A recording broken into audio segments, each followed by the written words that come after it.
Lecture number 4।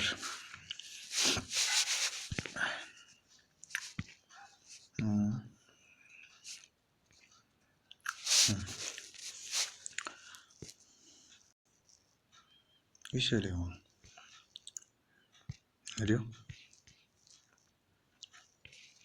ठीक है। यदि कोई पृथ्वी को उत्तरी ध्रुव के ऊपर से देखता है तो पृथ्वी किस मतलब कैसी घूमती हुई दिखाई देती है ना, वो सवाल है। तो बात है अपन वामर्थ को मतलब यहाँ कौन ध्यान रखना कि भाई क्या है कहाँ है जो को भी है ना कि भाई clock wise anti clock wise paper में याद आ रही हो। तो मैं समझा के बताऊँ तो मैं फिर तो याद करूँगा। देख, कोई व्यक्ति अगर कोई इंसान उत्तरी ध्रुव के ऊपर चढ़ रही है ऊपर और पृथ्वी देखे है कि बाकी हिसाब में घूम रही है, अब इन बाकी सिक्कियाँ घूमती हुई दिखाई दी बिन देसी के पश्चिम पूर्व है ना। वामावर्त का मतलब है पश्चिम से पूर्व की ओर है ना, पश्चिम से पूर्व की ओर, पश्चिम से पूर्व की ओर, पश्चिम से पूर्व। वामावर्त का मतलब वो है और दक्षिणावर्त का मतलब पश्चिम पूर्व है। ये बात हम ध्यान रखिए, दो बताइएगी ठीक है।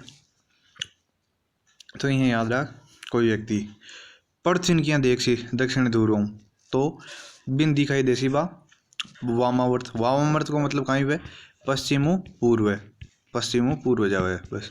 अरे यार पूर्व ऊपर कौन डंडी पूर्व ही है सिर्फ, ठीक है पश्चिम पूर्व जावे तो ध्यान रखना है। और अब थारी बारी, दो ग्रह है, एक तो शुक्र और एक तू है ना, एक शुक्र और एक तू है। थे दोनों हमेशा उल्टा चल करो है ना।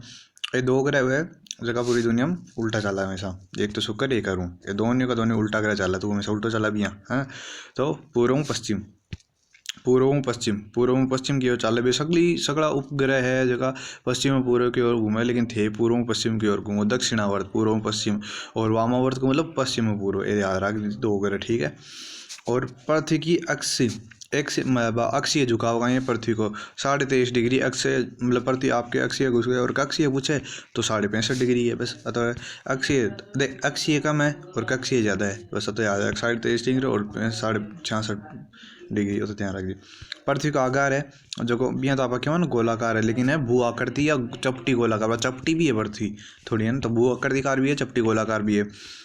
देख ध्रुव है ना, ध्रुव है वहाँ पर अगर देखे पड़ती तो बात थोड़ी बहुत ही मतलब चपटी चपटी सी दिखाई देवे और वो बीच में है जगह उभरी हुई है मतलब यहाँ मान ले तू मैं यहाँ पृथ्वी बनाई है ना, तो इस साइड में देख सी ना अट दूर पर उत्तर दक्षिण में तो अठाव तो चपटी चपटी लीक सी है, अब बीच में यहाँ उभरेडी रही सी तो यहाँ को कुछ है ना, दूरों पर चपटा और बीच में से उभरा हुआ। और कारण ही को है अपकेंद्रीय बल का, किसी कारण है पृथ्वी को घूमवा को कारण पूछे ना, पृथ्वी के घूर्णन का कारण क्या होता है तो वो होता है अपकेंद्रीकरण अपकेंद्रीय बल ठीक है, और पृथ्वी के घूमना को कारण है बस।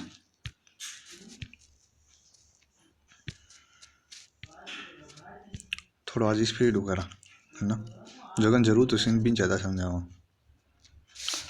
देख अब वो है कहीं चंबल नदी अपने खराब स्थलाकृत आकृति के लिए जानी जाती है। चंबल जिसे चंबल खंड कहा जाता है ठीक है। एक तो जी चंबल नदी है ना भी को चंबल नदी या यहाँ मानल जा रही है तो जो को इस सलाह करती है ना ये मतलब अजी स्थल पर बसे रही है वह बेजाई खराब है एक साइड का मैं देख सी तो गड्ढा गड्ढा गड्ढा गड्ढा ले तो बिन चंबल खंड के है ना, तो वो सही है। और चंबल यमुना में मिलने से पहले चंबल यमुना में मिलने से गहरी घाटी और अपरदित भूभाग से होकर बहती है। अपरदित मतलब अपरदित भूभाग को मतलब यहाँ जिसके यहाँ बंजर से लागे थोड़े यहाँ ऊबड़ खाबड़ से है ना, ऊंचो नीचे ऊंचो नीचे ऊंचो नीचे यहाँ कह रहे कुछ हुए और गहरी घाटी ठीक है। तो चंबल यमुना से मिलने पर गहरी घाटी में घाटी की ओर अपरदित भूभाग में होकर गुजरती है बस। अब तो ध्यान रख क्या रहती बन जाए। चंबल नदी एक उद्गम हुआ है मध्य प्रदेश में, चंबल मध्य प्रदेश में डाकुआ को इलाको चंबल अरबी का महुआ पठारू जगन जाना पाओ पहाड़ी मतलब जाना पाओ पहाड़ी है बटाया हो। सहायक नदी का ये बनास सिपरा और काली सिंधी और पार्वती यहाँ लिख लीजिए बनास सिपरा काली सिंधी और पार्वती BSKP यहाँ याद कर ली। चंबल नदी BSKP चंबल ने BSKP इको बनास सिपरा और इको काली सिंधी और इको पार्वती बस ये पढ़बो करी बार बार जी याद नहीं याद। यह अपनी बंजर स्थलाकृति के लिए प्रसिद्ध है। बंजर स्थलाकृति मतलब जबकि नदी यहाँ बेवा है तो जो आस पास को इलाका ना एकदम बंजर बंजर से इलाका है यहाँ ऊबड़ खाबड़ से बट खेती हुई कौन सके क्योंकि पहाड़ियाँ ही हैं बने डे ऊंचा नीचा वो पहाड़ है यहाँ है ना और यहाँ खेती किया उसी यहाँ जासी किया तुम है ना बट खेती कौन है गली है पर दिन में गड्ढे है मैं लो गड्ढा जीवन का बने डा तो बहुत अच्छी चीज़ है। और वो देख चंबल नदी पर निर्मित बांध, एक तो जवाहर सागर एक राणा प्रताप सागर। जवाहर सागर और राणा प्रताप सागर दोनों का दोनों राजस्थान में और चंबल नदी पर है, दोनों का दोनों चंबल नदी पर। किसी किसी जवाहर सागर और ये मान ली जगह का लास्ट में सागर हुआ ना सागर अन्य भी देख जगह का लास्ट में सागर हुआ ना सागर बेसकला का सकला बांध है जगह अठी है चंबल नदी में लगभग बांध है मतलब सकला तो कोनी जी जवाहर सागर जो राजस्थान में है और राणा प्रताप सागर राजस्थान में ये दो तो है राजस्थान के मायने जवाहर सागर और राणा प्रताप सागर दोनों का दोनों इकट्ठे है राजस्थान में और चंबल नदी पर है खटे चंबल नदी पर दोनों। लेकिन ये दो बांध है एक तो गांधी सागर और एक इंदिरा गांधी ये दोनों मध्य प्रदेश में। ये देख गांधी जी और इंदिरा जी ये दोनों पॉलिटिक्स से संबंधित नहीं है मान ले कुछ है ना पहली आया जगह जब ये दोनों मध्य प्रदेश में यहाँ याद रख सके ठीक है।